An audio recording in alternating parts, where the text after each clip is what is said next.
है construction site में जो हाइट वर्क होता है उसमें सबसे बड़ा जो खतरा होता है फॉल ऑफ मटेरियल्स का होता है।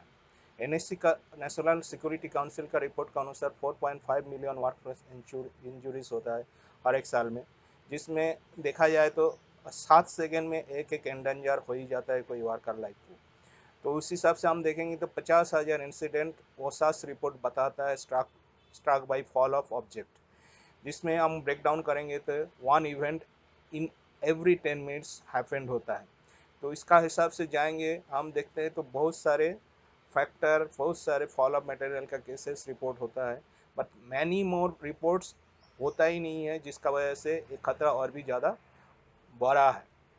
तो इसमें खतरा क्या है, इसमें खतरा बहुत सारे ह्यूमन इंजरीज का तो खतरा है, जैसे स्लिप्स ट्रिप्स फॉल्स, जैसे स्ट्रेन स्ट्रेन आपका कमर दुखना, बॉडी का पेन होना, कोई भी जगह लगना, देन बार्न्स नीचे गिर जाने से बार्न होना, कोई प्रॉपर्टी डैमेज होना, स्कैल्ड होना, स्ट्रक बाई आदमी का बार्न होना, स्ट्रक बाई होना, हिट होना, फैटालिटी होना, ये तो कॉमन फैक्टर है। बिसाइड ह्यूज लॉस तो होता ही है आदमी का इंजुरीज का, उसका बाद भी प्रॉपर्टीज का डैमेज होता है। और बर्न जलने से प्रॉपर्टीज जल सकता है, प्रॉपर्टीज डैमेज हो सकता है, जिसका वजह से कंपनी का रेपुटेशन भी खराब हो सकता है। तो ओवरऑल फॉल ऑफ मटेरियल एक ऐसा खतरा है जिसको हम संभालना बहुत ज़रूरी है। इसमें हम जो नियर मिस एनालाइज करते हैं कोई भी कंस्ट्रक्शन प्रोजेक्ट का हाइट वर्क का, उसमें हम देखते थे 70% का आसपास हमें fall of material related issue मिल जाता है। तो हम इसको आगे कैसे कंट्रोल करेंगे, तो देखते हैं इसमें फिजिक्स क्या बोलता है, ये फॉल ऑफ मटेरियल से हमें क्या होता है। जब भी कोई ऑब्जेक्ट सडनली फॉल होता है ऊपर से due to centre of gravity, ये पोटेंशियल एनर्जी जो इसका अंदर रहता है वो सारे के सारे काइनेटिक एनर्जी में कन्वर्ट हो जाता है। इस वजह से हमें इम्पैक्ट लोडिंग आता है।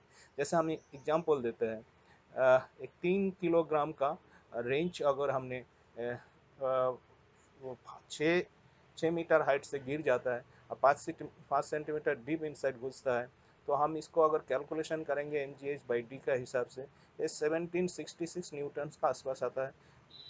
और हमें एक स्काल को क्रॉस करने के लिए 2300 न्यूटन्स फोर्स चाहिए।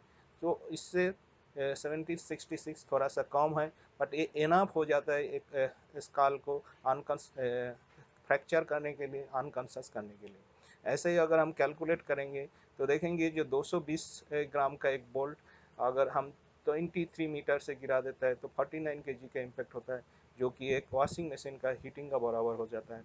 सिमिलरली एक एम आर 2 केजी का अगर हम 6 मीटर ऊपर से गिरा देता है तो 117 केजी का इक्विवेलेंट लोड का इम्पैक्ट पड़ता है, जो एक बेबी एलिफेंट का हीटिंग का आघात का बराबर हो जाता है। इसमें हमने क्या क्या ऑब्जेक्ट जनरली गिरने देखते हैं ऊपर से, इसमें जैसा हैंड हेल्ड आइटम्स होता है, टूल्स आता है वर्कर का, जो टूल्स टैकल्स अपना बिलोंगिंग्स ले जाता है, जैसे बिलोंग पर्सेस वगैरह, मोबाइल्स वगैरह, अपना टिफिन बॉक्सेस वगैरह, स्मॉल पीसेस ऑफ कंक्रीट, ऊपर में जो कंक्रीट का रहता है, कंक्रीट का काम वगैरह चलता है, कुछ नाट बोल्ट्स वाशर वगैरह स्मॉल पीसेस, स्कैफोल्डिंग पार्ट्स उसका क्लैम्प्स वगैरह, वेल्डिंग इलेक्ट्रोड्स और उसका इलेक्ट्रोड का बीट्स ये बहुत भी गिरता है, welding cutting spatters, then loose scraps debris, ये बहुत बड़ा खतरा का निशानी है। Then cables ropes TNP items भी कभी कभी गिर जाता है, इरेक्टेबल आइटम्स भी कभी ठीक से स्टॉक पाइल नहीं करोगे तो गिर सकते हैं। तो हम देखते हैं इसका क्या कारण हो सकता है गिरने का पीछे।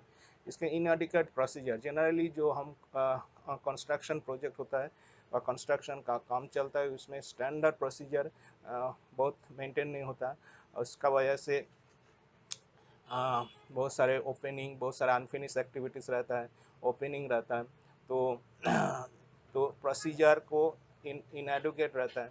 इनएडुकेट रिस्क असेसमेंट भी बहुत टाइम में ठीक ठाक नहीं किया जाता है, ह्यूमन फैक्टर रहता है, ह्यूमन बिहेवियर, उसका मेंटल कंडीशन और फैक्टर, ये सारी चीज़। Inadequate stores secure tools, fail fixtures, poor house keeping एक बड़ा बहुत बड़ा इशू है, collision, then inadequate inspection, regular inspection का प्रॉब्लम हो सकता है, रिपेयर मेंटेनेंस नहीं हो सकता है, then neglected homemade tools equipments, ये सारा भी चीज़ होता है जिसका वजह से वो मैंने गिर सकता है। इन्वायरमेंट फैक्टर्स भी होता है, जैसे विंड वगैरह होता है, विंड फ्लो, स्पीड, उनका स्पीड का वजह से भी बहुत सारा आइटम गिर सकता है। तो हम इसको कंट्रोल कैसे करेंगे? कंट्रोल करने से पहले हमें जानना जरूरी है कि हमें इसका रिस्क क्या क्या है, रिस्क एसेस करना बहुत जरूरी है। इसके लिए व्हाट हु व्हाट हम प्रिंसिपल मानेंगे। What are the potential unsafe object, whether it is tools, debris, वो हमें फाइंड आउट करना है। What are the who are on risk factors, worker, delivery person, visitors, and what areas of the job sites are under risks, that is to be analyzed accordingly। हमें area को survey करना है। इन एज पर site safety practices में हमें generally parallel work को बढ़ावा नहीं देना है, बट बहुत क्रिटिकलिटी में ये सब काम होते रहता है, जिसका वजह से खतरा और भी बढ़ जाता है। सेम सेगमेंट में पैरेलल वर्क में हो सकता, तो हमने इसको कैसे कंट्रोल करेंगे? Elimination, substitution, administrative engineering and PPS, ये कंट्रोल का हायरार्की होता है। जो एलिमिनेशन में हम क्या कर सकते हैं? कॉजेस ऑफ फॉलोइंग ऑब्जेक्ट्स को एसेस करना, मटेरियल एंड इक्विपमेंट कम से कम 8 से 6 फीट दूर में रखना, मटेरियल ऑलवेज स्टैक करना, उसको प्रॉपरली रखना, बांधना।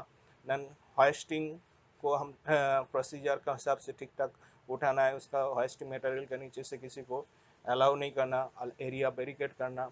देन सब्सटीट्यूशन प्रोसेस में हम देखते हैं कोई भी टूल, टैकल, लूज आइटम्स को टीथरिंग करना, मतलब लैनियार्ड से बांधना, बैरिकेड्स और एज प्रोटेक्शन लगाना, ओवरहेड प्रोटेक्टिव स्ट्रक्चर बनाना है, जो भी जहाँ भी है प्रोटेक्शन का सिस्टम बनाना है, एज वेरिगेशन वगैरह।